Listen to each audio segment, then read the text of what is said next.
क्या? लेकिन माँ, मैंने अभी ही तो खाना बनाया है, फिर आप मेरे लिए ये बासी रोटियां क्यों लाई हैं? क्योंकि ये तेरी बनाई हुई रोटियां कल बच गई थी।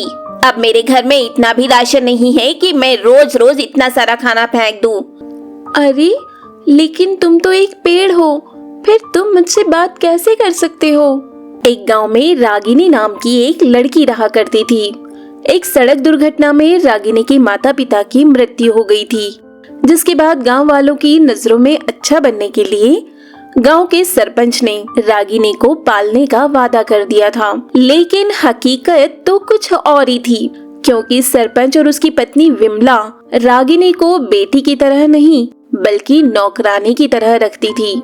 एक दिन जब रागिनी के पास पहनने के लिए कपड़े नहीं होते हैं, तो वो विमला की बेटी शालिनी के कपड़े पहन लेती है। लेकिन ये देखकर विमला उस पर बहुत गुस्सा होती है और कहती है, क्यों रे रागिनी, तेरी हिम्मत कैसे हुई मेरी बेटी के कपड़े पहनने की? माँ, वो दरअसल मेरे सारे कपड़े गंदे हो गए हैं, इसीलिए मेरे पास कुछ और पहनने के लिए नहीं था, सो मैंने शालिनी के कपड़े पहन लिए। अरे, तेरे कपड़े गंदे हो गए हैं तो उसे धोएगा कौन? तेरी मरी हुई माँ या तेरा मरा हुआ बाप जो तुझे हमारे पल्ले छोड़ गए हैं? याद रखना, भले ही मेरे पति ने तुझे हमारे घर में रहने दिया हो, लेकिन तू कभी भी मेरी बेटी की बराबरी नहीं कर पाएगी। अब चुपचाप जाकर बर्तन धोकर खाना बना, समझी? रागिनी को विमला की बात बहुत बुरी लगती है, लेकिन बेचारी अब कर भी क्या सकती थी, इसलिए वो चुपचाप जाकर किचन में रोते हुए बर्तन धोने लगती है। हे भगवान, आपने मेरे साथ ऐसा क्यों किया? एक तो मेरे माँ बाप छीन लिए, ऊपर से ये इतना बुरा परिवार दे दिया। आज अगर मेरे माँ बाप होते तो मुझे कभी भी इतनी बुरी बातें नहीं सुननी पड़ती। बेचारी रागिनी रोते हुए पहले तो बर्तन धोती है और उसके बाद खाना भी बनाती है। लेकिन जब खाना खाने की बारी आती है तो सभी लोग पहले खाना खा लेते हैं और बाद में जब रागिनी के खाना खाने की बारी आती है तो विमला उसे कल की बासी रोटियां लाकर दे देती है। क्या? लेकिन माँ, मैंने अभी ही तो खाना बनाया है, फिर आप मेरे लिए ये बासी रोटियां क्यों लाई हैं? क्योंकि ये तेरी बनाई हुई रोटियां कल बच गई थी। अब मेरे घर में इतना भी राशन नहीं है कि मैं रोज रोज इतना सारा खाना फेंक दूं। अब ये खाना हो तो खा, वरना भूखे मर। रागिनी को सच में बहुत ज्यादा भूख लगी थी, इसलिए उसे मजबूरी में वो बासी रोटियां ही खानी पड़ती है। लेकिन वो एक रोटी भी पूरी नहीं खा पाती है, क्योंकि वो रोटियां पूरी तरह से खराब हो चुकी थी। इसके बाद रागिनी सिर्फ पानी पीकर ही सो जाती है।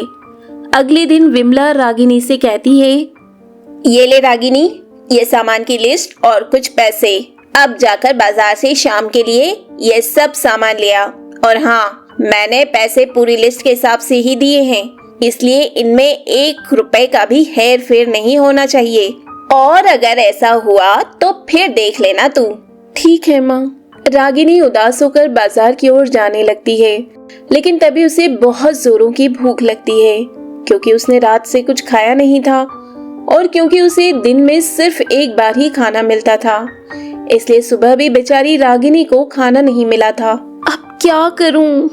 मुझे तो बहुत जोरों की भूख लगी है और माँ ने साफ साफ मना करके भेजा है कि इसमें से 1 रुपया भी खर्च नहीं कर सकती हूँ, वरना मैं कहीं से समोसा वगैरह खा लेती। तभी रागिनी को याद आता है कि तालाब के पास एक सेब का पेड़ लगा हुआ है।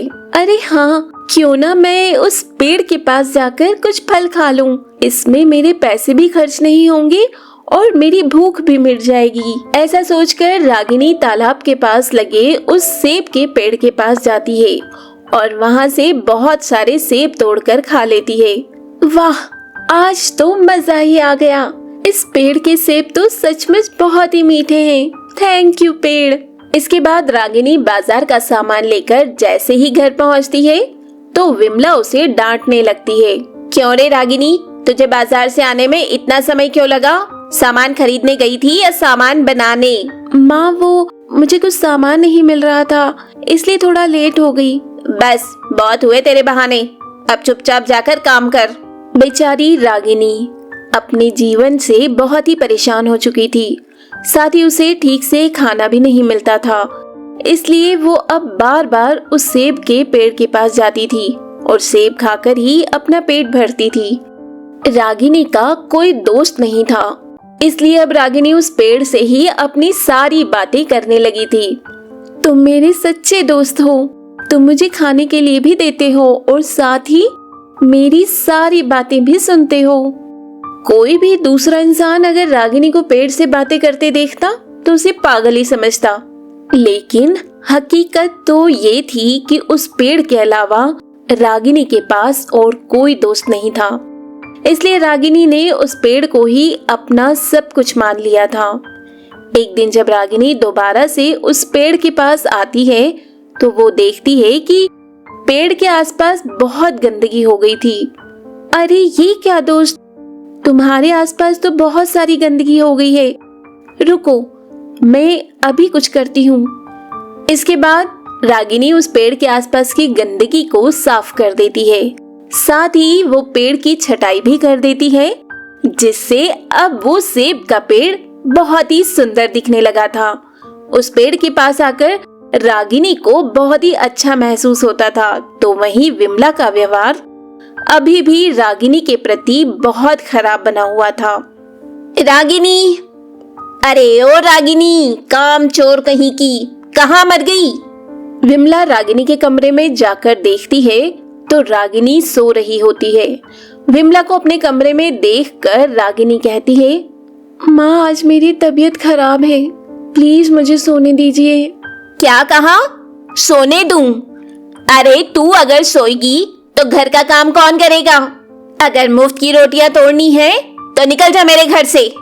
विमला के बहुत बुरा भला कहने पर रागिनी आखिरकार विमला का घर छोड़ देती है और सीधे उस सेब के पेड़ के नीचे जाकर रोने लगती है। हे भगवान, मेरे साथ अभी और कितना बुरा होगा। पहले तो मेरे माँ बाप मुझे बचपन में ही छोड़कर चले गए और अब मेरी मुंह बोली माँ ने भी मुझे घर से निकाल दिया। अब मेरा इस दुनिया में बचा ही कौन है?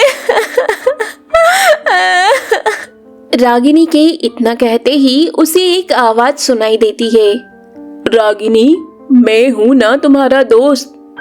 वो आवाज सुनकर रागिनी एकदम से चौंक जाती है और अपने आसपास देखने लगती है, लेकिन उसे कोई भी नजर नहीं आता है। अरे ये आवाज किसकी थी? कौन है? रागिनी, ये मैं बोल रहा हूँ, तुम्हारा दोस्त। रागिनी पलट कर देखती है तो सेब के पेड़ से ही आवाज आ रही होती है। अरे लेकिन तुम तो एक पेड़ हो, फिर तुम मुझसे बात कैसे कर सकते हो? रागिनी, दरअसल मैं एक जादुई पेड़ हूँ और मुझसे सिर्फ वे लोग बात कर सकते हैं जिनका दिल पूरी तरह से साफ हो, और तुम्हारा दिल भी बहुत साफ है, इसीलिए तुम मुझसे बात कर पा रही हो और अब तुम्हें किसी भी चीज की चिंता करने की जरूरत नहीं है। तुम्हारा ये दोस्त है ना, मैं तुम्हारी सभी परेशानियों को दूर कर दूंगा। ऐसा कहकर वो जादुई पेड़ अपने जादू से रागिनी के लिए एक बड़ा सा सेब का घर बना देता है। रागिनी, अब तुम इस घर में आराम से रह सकती हो, साथ ही तुम्हें जो कुछ भी चाहिए हो तुम खुलकर मुझसे मांग सकती हो। उस जादुई सेब के पेड़ के मिलने के बाद से रागिनी बहुत खुश थी, क्योंकि उसे एक घर के साथ साथ एक अच्छा दोस्त भी मिल चुका था। तो दोस्तों, ये थी जादुई सेब के घर की कहानी। अगर ये कहानी आपको अच्छी लगी हो तो वीडियो को लाइक कर चैनल को सब्सक्राइब जरूर करें, साथ ही अपने दोस्तों को भी शेयर करें ताकि वो भी इसका आनंद ले पाएं। धन्यवाद।